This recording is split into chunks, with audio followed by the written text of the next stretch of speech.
I'd like you to turn to Romans 5.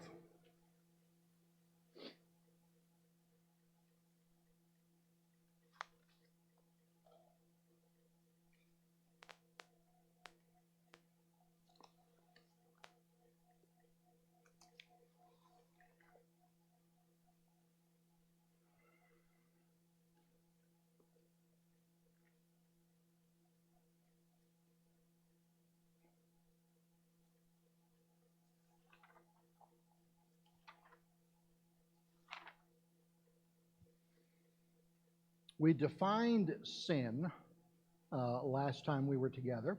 We said sin is a failure to obey God's moral law.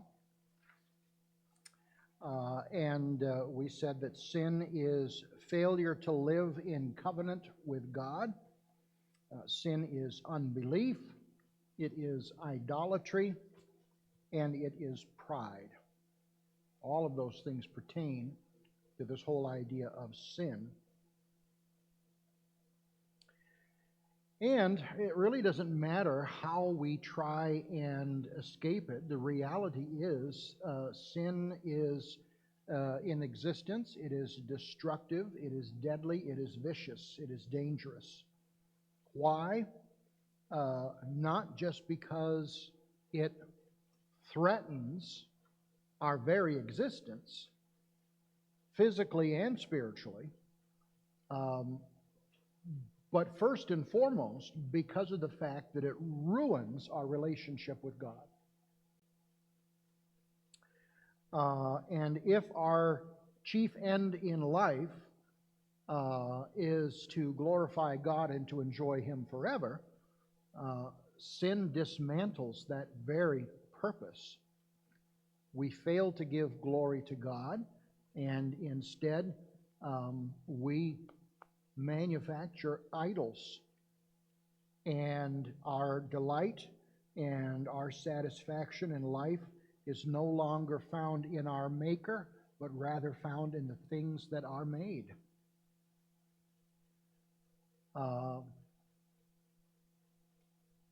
when that happens, we as sinners have kicked God out of the spot that is reserved for Him as being the primary object of our affection. And that's a tough thing. It's all around us. But worse than the fact that sin is all around us is the fact that sin is everywhere within us. Now, this is what I was alluding to earlier this morning. And we're talking about inherited sin. Do we inherit the guilt and the corruption of Adam's sin? Truth is, sin very often defines us. It defines us by way of our thoughts, by way of our actions, our attitudes, our inclinations, our nature. There is no aspect of us that is free from sin. Sin permeates everything about us. I think this is without a doubt one of the reasons why in chapter 7 of Romans, Paul ends the chapter by saying, "O wretched man that I am, who is going to deliver me from this body of death?" This sin. Now, when we're talking about inherited sin, and the doctrine of original sin. And when we think of original sin, immediately our thoughts and our minds go to Adam, right? There are few doctrines that are more offensive than the doctrine that says everybody is born a sinner, right? We like to think of babies that are born as a blank slate. And parents, in the process of raising their children, they begin to write things on that slate. And we begin to craft the person. But it's not that way.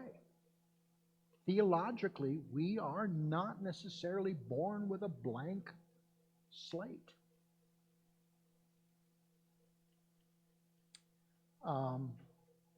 It's good for us to define what we mean here by original sin. First of all, original sin is not actual sin.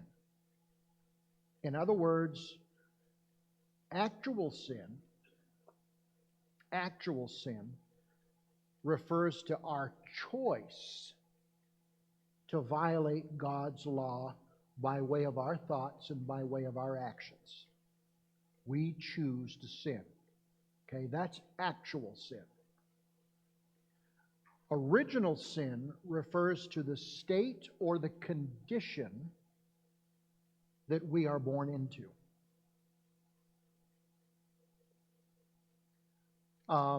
And there are two aspects of original sin. There is guilt and there is corruption. Now, when we think of original sin, like I said, we think immediately Adam. But that's not what we're referring to. The doctrine of original sin refers to the guilt and the corruption that we inherit from Adam, not Adam's actual sin. In other words,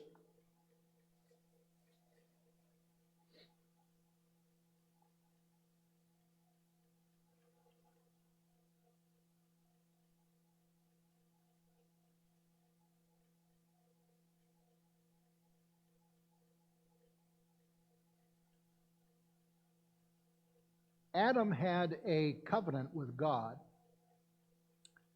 and that was a covenant that was based upon Adam keeping the covenant by means of obedience. Adam broke the covenant, and when he broke the covenant by choosing to disobey, that was Adam's actual sin. He made that choice. He did that. What we end up inheriting is the guilt and the corruption because of Adam's sin. So we get the residual effects. You know, it's kind of like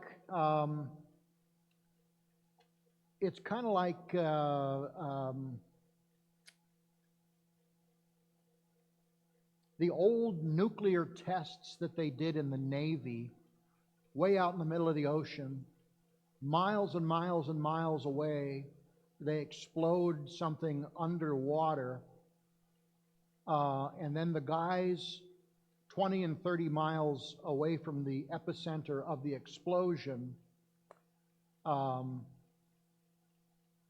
maybe 10, 15 seconds later, get the ripple effect, they get the shock wave of the explosion.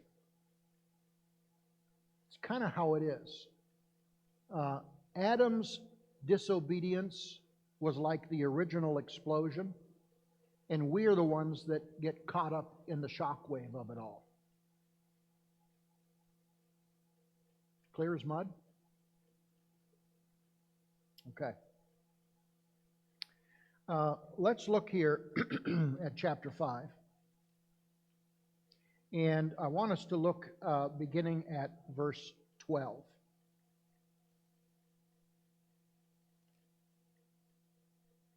Therefore, just as sin came into the world through one man, that's Adam, and death through sin, and so death spread to all men because all sinned. Well, now, wait a minute. That looks like, that sounds like we did the same thing. But we didn't. We didn't choose to disobey. Adam was the one who chose to disobey. So how are we caught up in the sinning?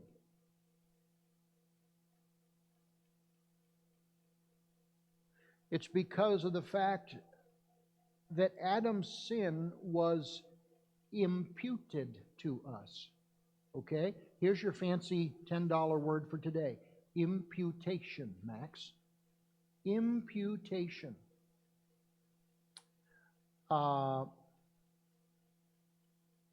Something that belongs to someone else that is applied to your account. And in this case, it's Adam's sin. And because Adam stood as the representative for all mankind, his sin, his act of sin, and the consequences of that are imputed to us. We get the residual effects. We get the fallout. We didn't make the choice. Adam made the choice. We just inherit the results. We have a federal form of government. What does it mean to have a federal form of government? What is federal? Well, it's another fancy word for representative, where that we put the power of the people vested in a select few that we have chosen, and that is a federal form of government. Adam is our federal head. Speaking of humanity, he represents all of us. And because we inherit Adam's guilt, we also inherit Adam's status of corruption. So imputation, it means to reckon, means to put on somebody else's account. When Adam sinned, the guilt that he got from that was applied to all of us. Why? Because he represents us. He represents us. So we continue here. Death spread to all men because all sinned. Verse 13. For sin indeed was in the world before the law was given, but sin is not counted where there is no law. Yet death reigned from Adam to Moses, even over those whose sinning was not like the transgression of Adam, who was a type of the one who was to come. What does verse 13 mean? Look at it. What is verse 13 saying?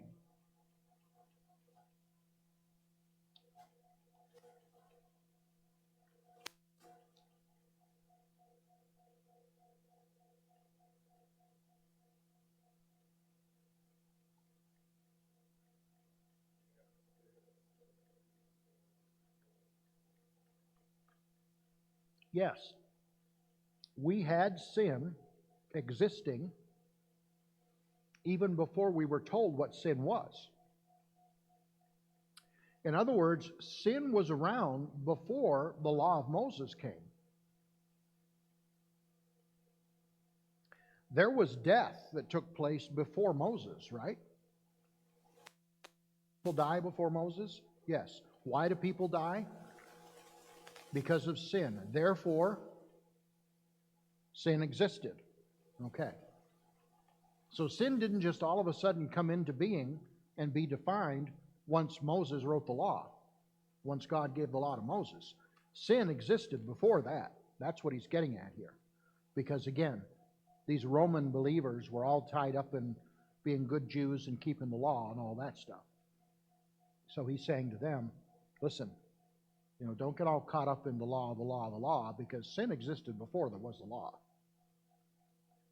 But death reigned from Adam to Moses, even over those whose sinning was not like the transgression of Adam, who was a type of the one who was to come. Verse 15, but the free gift is not like the trespass, for if many died through one man's trespass, that's Adam, much more have the grace of God and the free gift by the grace of that one man, Jesus Christ, abounded for many. And the free gift is not like the result of that one man's sin, Adam. For the judgment following one trespass brought condemnation, but the free gift following many trespasses brought justification. For if because of one man's trespass death reigned through that one man, much more will those who receive the abundance of grace and the free gift of righteousness reign in life through the one man, Jesus Christ. So there's a contrast that he's bringing. He's comparing Adam as being our representative and Jesus as being our representative. The hereditary nature of Adam's guilt, it was inherited. We inherited it. Well, you're guilty. Well, I didn't do anything. But you're still guilty. Now, about the only thing that I can compare that to, and it's a very lame comparison at best, you know that within the past year, the courts decided that the parents of that boy who did the shooting at the one school were going to be guilty and were going to be sentenced to prison because of what their kid did. It's kind of like a grandiose form of guilt by association.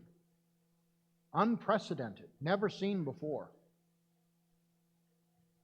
Okay? Maybe in a small way, it's similar to that type of a thing. Adam was the one who sinned. Okay? Yes, Ryan, you could send your parents to jail. Right?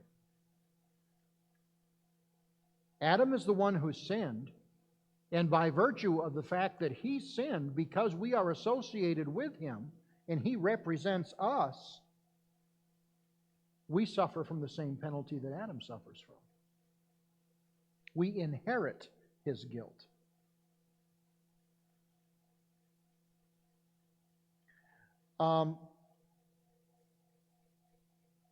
When it comes to the difference with this whole idea of inherited guilt and imputation, something that we need to understand is that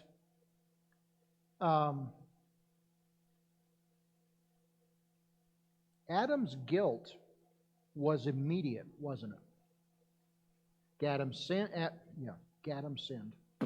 Adam sinned, and he immediately was guilty. Immediately, right there. Now, we inherit his guilt directly. And because we inherit his guilt, we also inherit the consequences of that guilt. What are the consequences of Adam's guilt? Death, corruption. Another fancy word for death.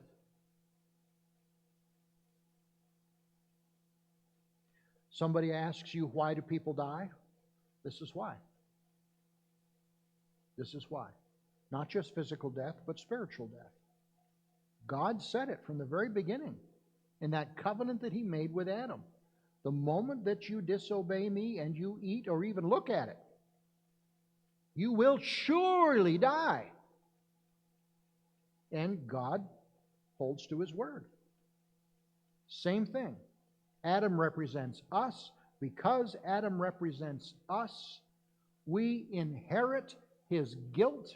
And by virtue of inheriting his guilt, we also inherit the punishment of that guilt, which is corruption, death.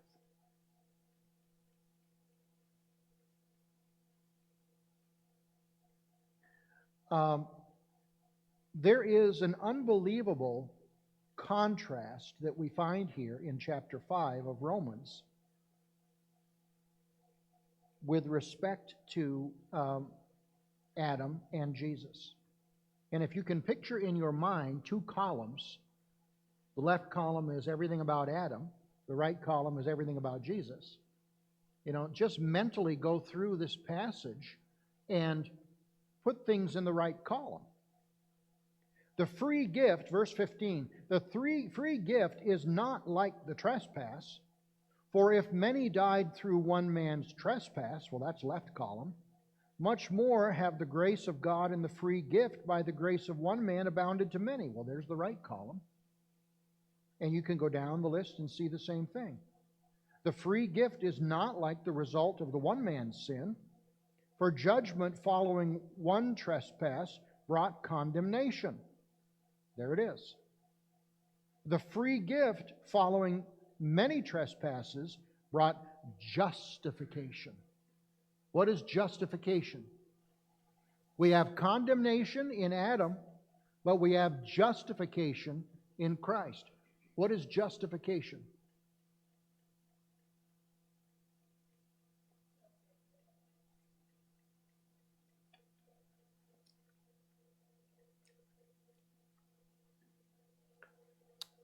Mary, I love you.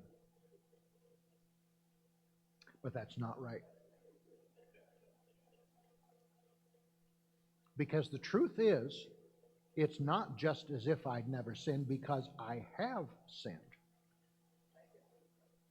Yes.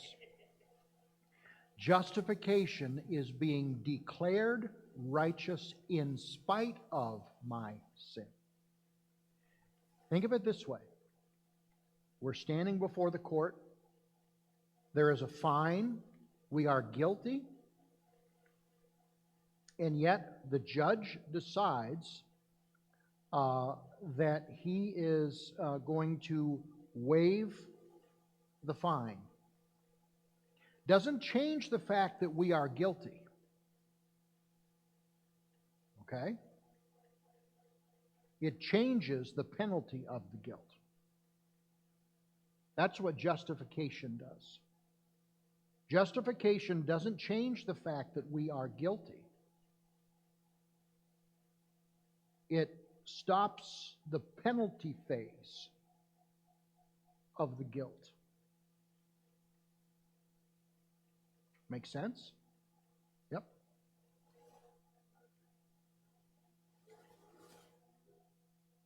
Yes. Yes, it would be very fair to use the same word, imputed. The righteousness of Jesus Christ is imputed to us. Just like Adam's guilt is imputed to us, Jesus' righteousness is imputed to us. Yes, very fair to use the same term. Yep. Isn't that great?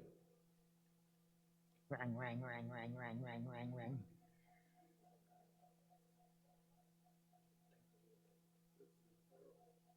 What? It's repairable? Well, it's all right. It's fine, Jim. It's not bothering. Yep, it's all right. So here we are. Right here in your notes, the contrast. How can man be guilty of sin prior to the giving of the law? Verse 19. Let's look at it. For as by the one man's disobedience the many were made sinners, so by one man's obedience the many will be made righteous. And that's what Jerry was getting at.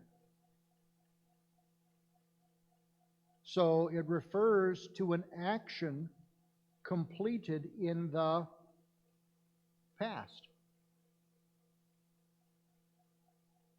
The fate of the group is determined by the representative. So, fortunately for us, we have two representatives, not just one. If Adam was our only representative, we'd be in trouble. And there would be no hope. But because we have Christ also as our representative, there is escape from condemnation, spiritually speaking, because of the new life of Christ, who is also our representative. So, I mentioned before, Adam was in a covenant relationship with God. The covenant had to do with the created order. Adam, your job is to obey. It was a covenant of obedience. That's your part of the covenant. Adam broke the covenant. That's why we are no longer under that covenant today. It ended, that covenant relationship with God ended the minute Adam broke it. He broke it. He sold out. Right. The new covenant is established by Jesus. And Jesus is the perfect covenant keeper.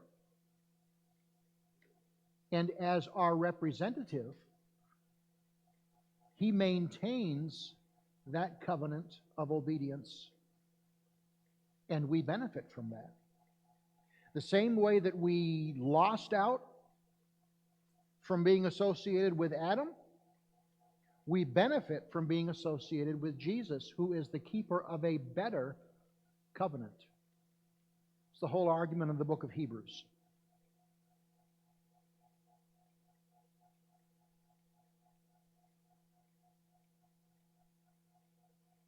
So when it comes to sin, this goes hand in glove with the idea and the difference. When you're working with little kids, you don't tell them sin is the bad things that we do. I mean, that's true. Okay?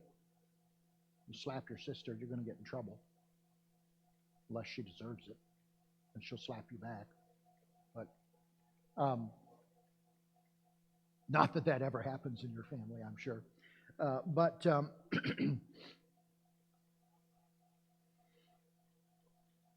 Sin is not the bad things that we do. We are not sinners because we do bad things. It's the reverse. We do bad things because we are sinners. Do you really understand the difference there?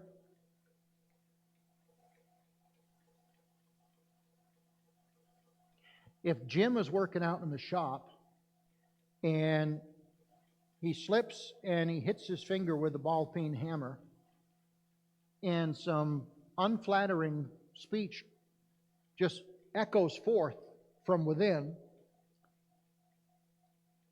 and we say, Jim's a sinner because he said sinful things. No.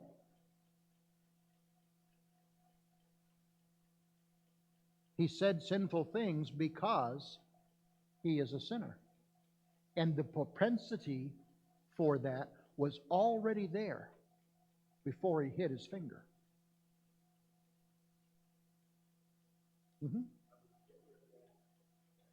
How do you get rid of that? You go to heaven.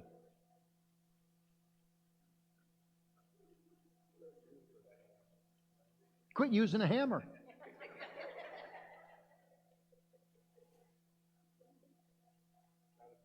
That's, yeah, right.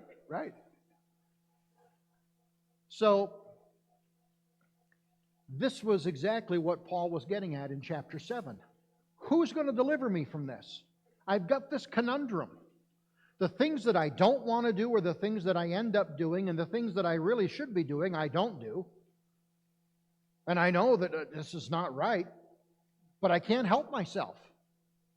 Who is going to deliver me? And then he says, I thank God that it is through Jesus Christ that I find my deliverance.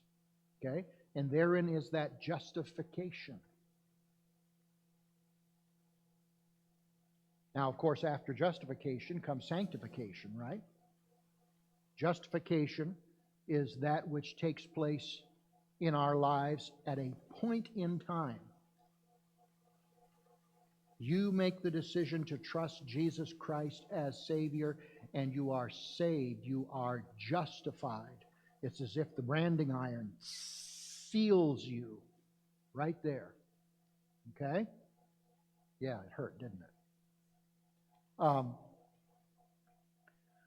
But the sanctification is the process by which we continue to grow more and more toward the image of Christ that God desires for us, ultimately fulfilled in completion at the point of our glorification when we are in heaven with the Lord.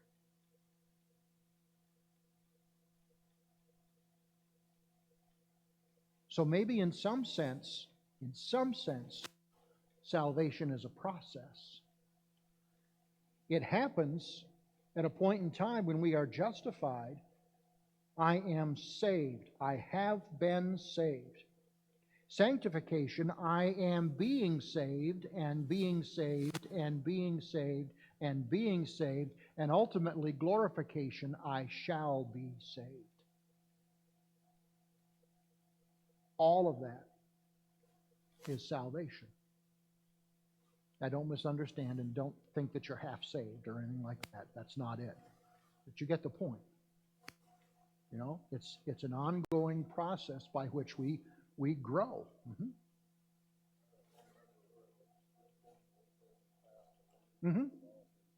Yep. 2 Corinthians 5:7. Old things have passed away, all things have become new. It's not instantaneous, is it? It's talking there about what? It's talking about what happened at a point in time and the lingering results of how that works out in our lives. Yes. Right.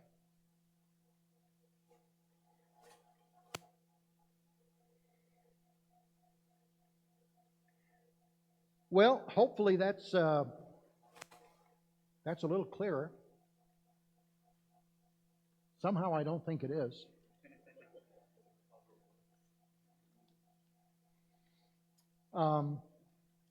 We'll talk about this some more next week because we're not done yet.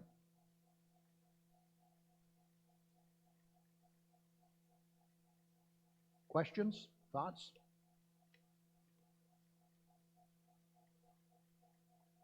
Fun stuff. I think we can't, or there's a tendency to, kind of blame it all on Adam, even if, you look at a baby or whatever, but each individual, because of that sin nature, we continue, like you're saying, sin because we're sinners, and we pile on what Adam, his first sin or whatever. And if he hadn't sinned, well, surely by now somebody would have. Isn't that the truth? Yep. Yeah, you would wonder about that. I mean, if Adam hadn't sinned, how long would it have been before somebody did?